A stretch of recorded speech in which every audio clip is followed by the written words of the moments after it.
it's going to be easier to do, not only because I'm stronger, but also the chance of me feeling sore afterwards is going down as well. That's encouraging because I know I'm making progress. If you do feel sore after a workout, that's okay. But if you don't feel sore after a workout, that doesn't mean that you didn't have a good workout.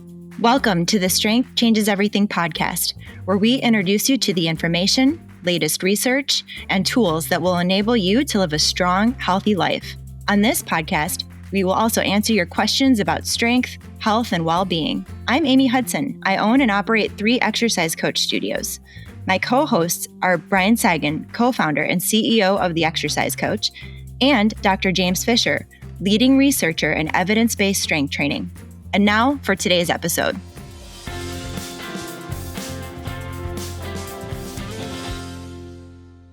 Welcome back, everyone. We have been in a series of episodes identifying certain things that people sometimes look to as an indication of the quality of exercise. For example, we talked about sweating in the past in one of the podcasts, where we broke down the myth that how much I sweat is determinative of the quality of my workout. Another one people point to in this area is soreness. This episode is on all things soreness. And so in this episode, we're going to talk about a lot of things, but you're going to learn why soreness is not indicative of the quality of a workout, what causes muscle soreness, what does not cause muscle soreness. Should we expect to feel sore on a regular basis as we are strength training and making that a regular part of our life? We'll chat about the difference between muscle soreness, being sore in a muscle group you worked, and joint pain, how to distinguish the difference in terms of knowing if you're just sore or hurt, and how we can reduce or experience less soreness when we do run into that. So that is what we're going to talk about today. Dr. Fisher is ready to dive into this topic. How are you doing today, Dr. Fisher? I'm doing fantastic, Amy. I'm really excited to talk about this today. How are you? You well? I'm well. I'm not sore today. Are you sore today? I'm not sore today. I think it's coming tomorrow. So that leads me into kind of the first thing. It's delayed onset muscle soreness. So we use the term soreness, but actually as a product of exercise, it's actually called delayed onset muscle soreness, or it's abbreviated to DOMS. And it's this idea, or it's this concept that immediately post-exercise, sort of within the first couple of hours, we feel fatigued. We feel like we've done a workout. And this holds true for aerobic exercise as well as strength training workouts. And so it might be high intensity interval training, running, cycling, swimming, or our strength training sessions. We feel this degree of fatigue. In the subsequent sort of 12 to 24 hours, we might generally feel okay. There might be some mild soreness, but potentially not even sort of noticeable. And then after that, we get this kind of kick in. So it's maybe 24 hours after a workout, we start to get this soreness kick in. And it normally peaks around 24 to 72 hours post-exercise. Hence why it's called delayed onset muscle soreness. It's not immediately after the workout. And then, of course, it starts to resolve itself and it subsides, and we kind of eventually will go back to feeling completely normal and feeling great and so forth.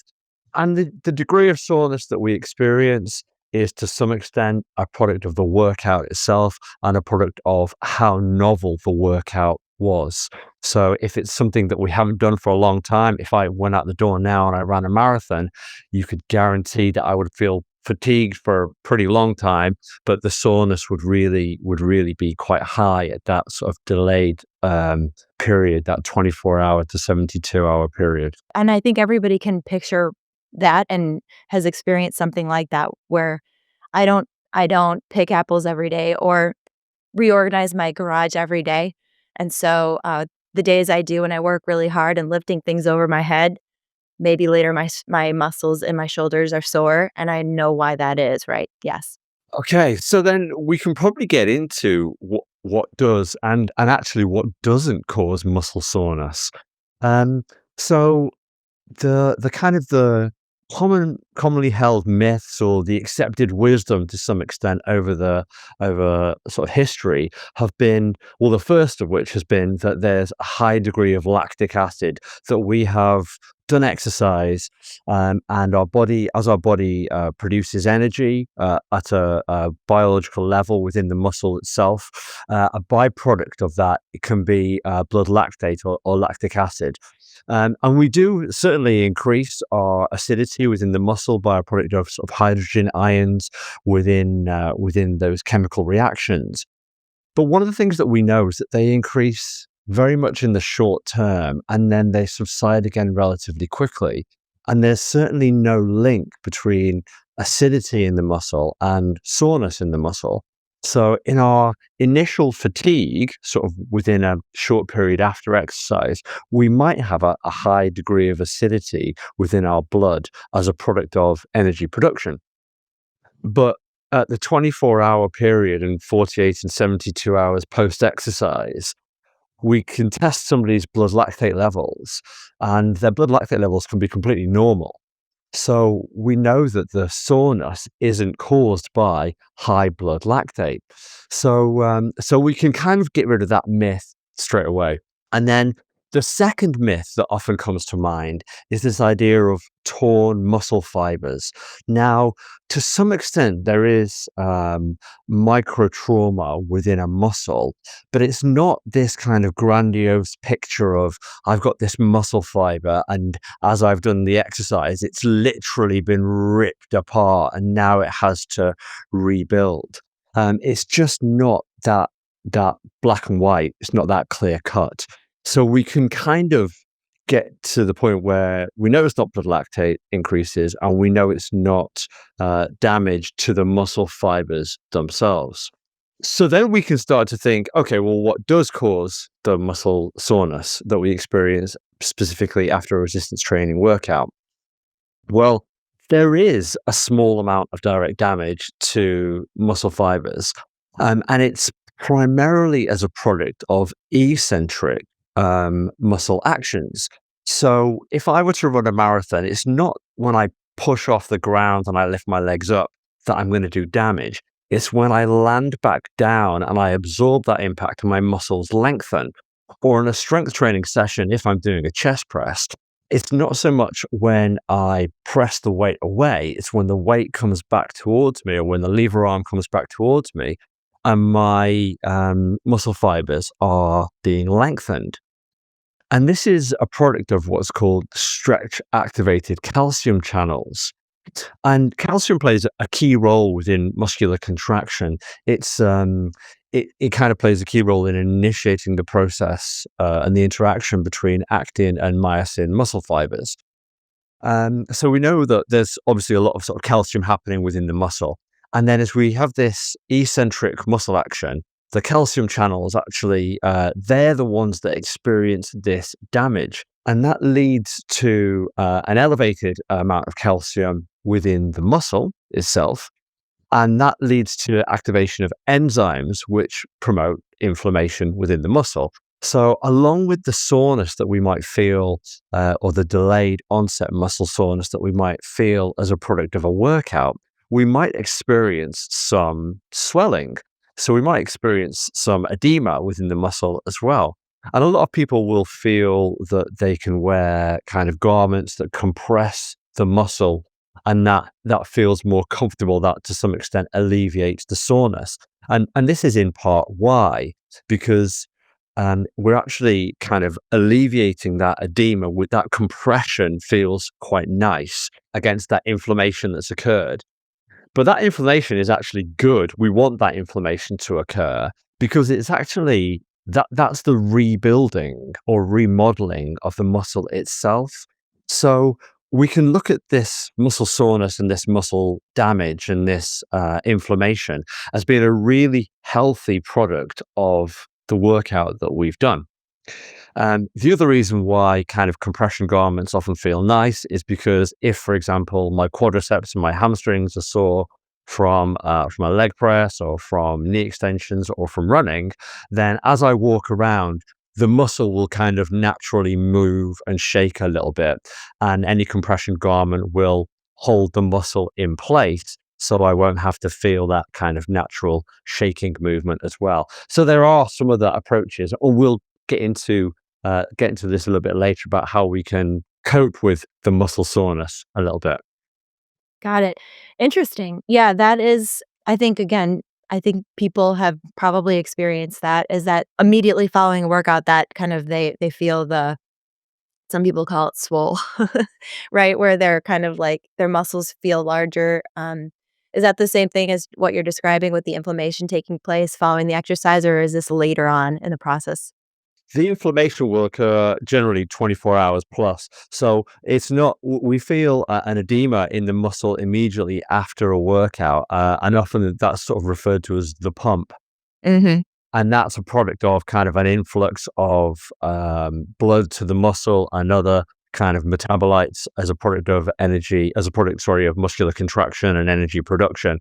So there's a lot happened there, but ultimately that's because the muscle has worked. It's not because the muscle has reached a rebuilding phase. At the sort of 24-hour post-workout period, we're at that rebuilding phase and remodeling, and that's when the soreness is really going to kind of kick in. So that's very helpful to distinguish. So it's not lactic acid buildup that's causing soreness, and it's not even micro trauma, but it's really just the natural inflammation that is a result of the activity in the muscle, especially during the eccentric muscle action, that is causing that repair process to happen, and that has soreness associated with it on occasion. Is that an accurate summary? Yeah, absolutely, absolutely. And it gets more interesting because the pain that we actually experience, the soreness that we experience, we often say that's from the muscle, it's within the muscle. It's actually not technically within the muscle. The muscle doesn't have very good pain receptors. They're actually predominantly located in connective tissues and in the fascia that that surrounds the muscle itself. So it's not likely that when our muscle contracts that we experience more pain. It's likely that when there is electrical activity in the tissue surrounding the muscle, uh, potentially as a product of contraction, that we experience pain. So, interestingly enough, one of the approaches to kind of overcome muscle soreness can be to go back and do light exercise. And we shouldn't necessarily experience more pain as a product of doing that. We can actually kind of alleviate that muscle soreness. And in doing so, what we're doing is kind of flushing in blood and flushing out other metabolites and helping that kind of remodeling process to occur. Interesting. Okay. So then, is this something we should expect ongoing as we're strength training, or can our body start adapting? Yeah, that's a really great question. So we have what's called the repeated bout effect. And basically what this says is if I do something once, then my body has a kind of a shock response to that instant that event. Whereas if I now repeat that event, my body doesn't have the same shock response to it. It kind of creates, it becomes accustomed to it. So if you go out for the first time and you do a hard workout, then you might be sore for a couple of days and maybe even 2 or 3 days, and then eventually it will alleviate. But when you next do the workout, even if it's the same workout with the same weights and the same repetitions and the same volume of training, you almost certainly won't feel the same extent of soreness. And a lot of this is because your body's made changes based on that initial response. So the sort of the collagen fibers and non-collagenous components have remodeled. There's remodeling of some of the structures that contain calcium. There's an ability to uptake calcium in the mitochondria. So our body's ability to deal with that exercise and to deal with the damage that that exercise causes has improved. So our efficiency in handling that muscle damage is far greater, and so we won't experience the same degree of muscle soreness. And that's obviously great news because what that means is that hey, we do that one workout and we feel sore, but I know I won't feel as sore the next time. But it's also a really good kind of guide to say, hey, I don't want to skip a workout, or I certainly don't want to skip too many workouts because my body will fall back into that pattern. And then when I do go back to training, I'll experience that muscle soreness again. Yeah, and I can see how it could be more motivating to avoid having that I don't think a lot of people enjoy feeling soreness, for very long anyway. And so, if I know I'm gonna do something and it's gonna be challenging to do in the moment and I'm gonna be sore after, it's easy to talk myself out of something like that, right? But if I know that over time it's gonna be easier to do, not only because I'm stronger, but also the chance of me feeling sore afterwards is going down as well. That's encouraging because I know I'm making progress. Yeah. And of course, the reality is that soreness is not indicative of a good workout. It's not, some people walk around and act like the soreness they experience in their muscles is a badge of honor, as if this is going to be in some way indicative of enhancing greater adaptations compared to somebody who doesn't feel sore after a workout. And that's simply not the case. What we know is that people will feel sore when exercise is a novel stimulus, but this soreness will alleviate over time as a part of the repeated bout effect. So if you do feel sore after a workout, that's okay. It's a natural process of the body's remodeling and rebuilding. But if you don't feel sore after a workout, that doesn't mean that you didn't have a good workout. The stimulus for a workout, which we've talked about in the past, and I'm sure we'll talk about again, is the idea of reaching as close to momentary failure or volitional fatigue as we can. It's that recruitment of all available muscle fibers. It's not muscular soreness, 24 to 72 hours post workout. And of course, the other thing that we can talk about in context of feeling sore is that there's a difference between muscular soreness and joint soreness. Now, if somebody feels soreness in their quadricep or their hamstring or in their bicep or their tricep, that's relatively easy to identify that that's actually muscle soreness. My biceps have done a workout, and as a product of the workout itself, I feel some soreness in that 24 to 72 hours post-workout. But when we get to joints and muscles like our deltoid and our shoulder joint, it's a little bit harder to differentiate. There are certainly going to be some clients out there and some people who train out there who will sometimes feel some soreness in their shoulder post-workout or 24 hours or so after a workout. And at that stage, it's very, very difficult to determine whether that's soreness from the muscle, from working hard, or whether that's soreness in the joint from maybe moving through a range of motion that we shouldn't have worked through, or pressing or being in an uncomfortable position at the time we were doing it. So I think that we can be really careful over how we experience this soreness as well. And of course, the key thing that I would say is talk to your personal trainer or your exercise coach about this soreness. If you're going back for a workout and you feel some soreness, explain to the coach that you feel that soreness, and they'll maybe ask follow-up questions. Okay, is it sore when you make this movement? Does it hurt when you make this movement? And they might be able to help you differentiate between whether it's actually muscular soreness or joint soreness. Of course, muscular soreness, as we've said, is not bad. Joint soreness might be indicative that something we did was not perfect. Right, or maybe you had some external injury that is causing your joint to be hurting today. So that's a separate issue, right? And it's something that needs to be addressed in a different way, obviously. Of course. And then how would you recommend somebody work a muscle group that is sore if they're in a studio for a workout? Yeah, so I think that if somebody has a high degree of soreness, then I think we can ask the question whether they're ready to go back and do a full strength training session. It might be that giving themselves another 24 hours is of benefit. We've got to remember that soreness is a product of that muscle rebuilding and remodeling. So the last thing we want to do is interrupt that by breaking it all down again. But that said, what we can do is we can do some light recovery.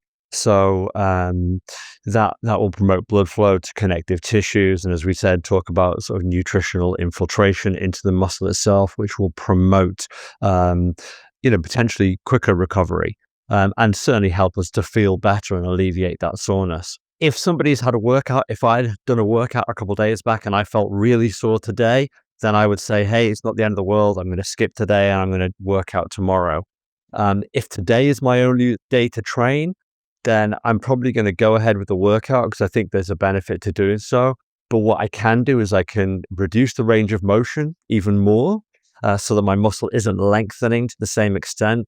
And I might find that it's more comfortable to maybe even reduce the weight a little bit or reduce the volume of the workouts. It's not so many exercises or so forth.